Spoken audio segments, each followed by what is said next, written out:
hot topic out there, Korean skincare. And apparently it's like the rage on TikTok right now too, because everybody's like, I've got this product, and then they're selling it. And it's not just Korean skincare, but it has Spiral. Even all these young kids, like 10, 12 years old, asking their parents to go to Ulta to buy all these beauty regimens. So maybe we can incorporate a little bit of that here onto this podcast. It's one of my little pet peeves too, because again, less is more. And when it comes to Korean skincare, there's nothing less about it. Really? Yes. Most of their things that they recommend is at least a 7 to 10 step routine. And it's outrageous. Well, I can barely do my 3 in the morning. So maybe that's why I don't know a lot about it. Right. So I'm looking to get educated by Andrea today, as well as you guys will get a lot of information from her. I mean, some of the stuff's fabulous, and I think we talked about on the previous podcast. I'm okay. I really like their sunscreens. Their sunscreens, again, have better ingredients. They're formulated differently, and we talked about the U.S. being behind on that. They haven't had a new patent since the early 90s, so Korean sun care is fabulous. When it comes to skincare products, a lot of their stuff that come packaged now aren't in English, and when patients come in, they're like, is this good for me to be using on my face? I can't tell you because I don't know the ingredients in it. And there's hidden ingredients that can just flare anything on anybody. And so I always try and say, let's look at it. Let's Google it together. We'll see what works well. Niacinamide is in a lot of Korean skincare, and I absolutely love it. Okay. So you said that there's like 7 to 10 steps to this thing. And I printed them out on ChatGPT, so I didn't get them wrong because it's so complicated. Oh my goodness. So I want to start with that, if that's okay with you. Yeah, let's hit it. Going through like the 10 steps that they think you need to do. So first step, they talk about doing an oil cleanser, okay? Your oil cleansers, some people use it just at night to get most of their makeup off. So it's supposed to melt away the makeup basically, but you never just do an oil cleanser routine. You always have to follow it by with a regular cleansing routine, okay? So that's 1 and 2. 3, exfoliating. People should not be exfoliating every single day. That will put micro cuts in your skin, which allows bacteria to get in, and especially if you're acne prone, that's going to cause more little places that acne bacteria can climb in. So if you do exfoliate, I would say only 2 to 3 times a week. So again, this is their nightly 10-step routine, and I don't fully agree with it. All right. Next, we're going to do toners. Toners are not for everyone, okay? If you want to use a toner, it's supposed to reset the pH balance of your face. Fine, fabulous, but for some people it can be very, very drying, especially if you have sensitive skin. Next, they were talking about essences. Essences are kind of like sprays that you can use on the face that help rehydrate, but they're supposed to help absorb the medications and the serums that you put on after that. Okay, so what's in those? I have no idea.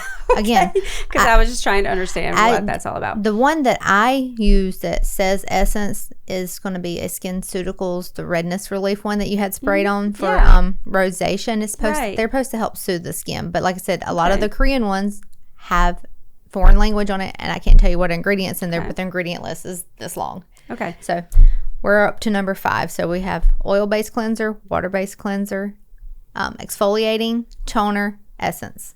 Next is going to be your serums and ampules. So a lot of their stuff, again, serums going to be like your hyaluronic acid, which are fabulous. Hyaluronic acid is a humectant. It's supposed to help push moisture into the skin. So it's made to go on a wet face.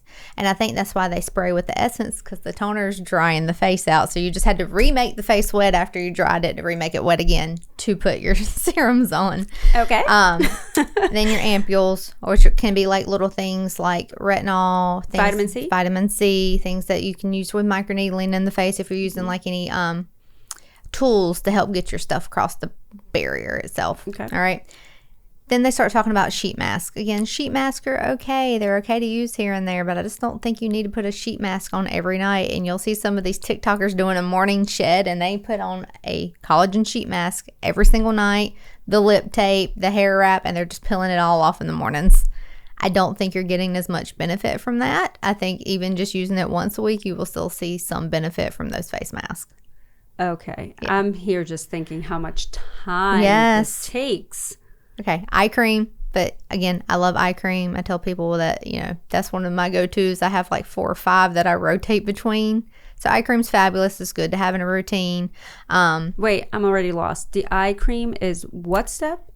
it's number 8. It's after the sheet mask. So when you peel the sheet mask off, if you don't sleep in it, then you put the eye cream on. But some of those have bigger holes, so you can still get the eye cream in. All right, so maybe simultaneously you can do 7 and 8, but okay. So but it definitely should be before most of that, I would think. Moisturizer after all that comes on, because you're trying to lock everything in, and then your sunscreen. Okay. So these little tweens that are 9 to 13 that are begging you to take them to Sephora and Ulta to buy every single thing on this list to do a 10-step Korean routine because it was something cool they saw, are just tearing up their skin barriers. Kids that age literally need a wash, a moisturizer, and a sunscreen. Very simple. I usually recommend the brand Ever Eden for my tweens and teens. They have fabulous things, organic products, doesn't have a lot of irritants in it. They even make things for pregnant women and soon to be moms and babies, so it's a good company, but minimizing. And I have to explain to them, because every time I look at a kid that's coming in with acne at 11 years old, they look at their mom and like, I said, what did you buy off TikTok? And the mom's like, well, they wanted the beef tallow moisturizer, and then they saw somebody where they were using crushed up apple juice as a toner. Like, it's getting really unreal out there, and I'm having to reel it back in. But again, I'm not dissing on every product that is made for Korean skincare. It's just the amount of steps, the ages that they're promoting it at, and then some just repeat stuff. You don't need to do collagen mask every single night. You don't need to microneedle or microblade or dermaplane, or use a toner every single day. You don't have to exfoliate every single day. Again, less is more, people. I mean, I grew up in the age of like dial soap, Stridex. Right. Maybe a benzoyl peroxide, something in your skin. I mean, when I was a teen, we worried about nothing about this. You know, my dad worked for Johnson & Johnson, and I think we were one of the first kids in the early 80s to get a sunscreen. But that was it. Like, we didn't even think about sunscreen on a daily basis. I love the fact that there's awareness and that people understand their skin and they want to do good things for themselves. I just am not a person that has enough time to do all of these things in a busy life. I give absolute props to somebody who wants to do this. I do think that there's probably lots of things that are valuable in there, but I do agree that not everybody needs 12 things. No. They need to focus and they need to be guided.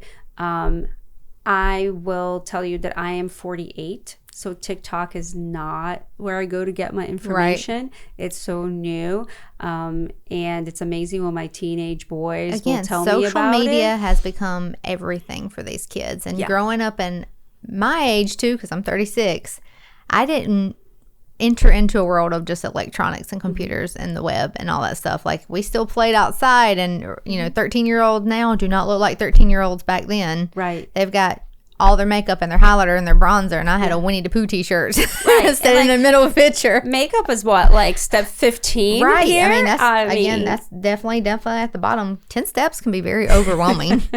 Very, very overwhelming, I guess. I mean, I don't use makeup on a regular basis anyway, mostly because I'm too lazy to take it off. I guess I'm too lazy for step 1, so I'm not even sure how I'd get into step 13. Because if you do step 1, you have to add step 2, so you have to do a second wash. Right. And like I said, for most, even like my teenage boys, I'm like, just wash your face in the shower, because when you get out, you're like, I'm not going to the sink to wash my face. Just wash it in the shower for me.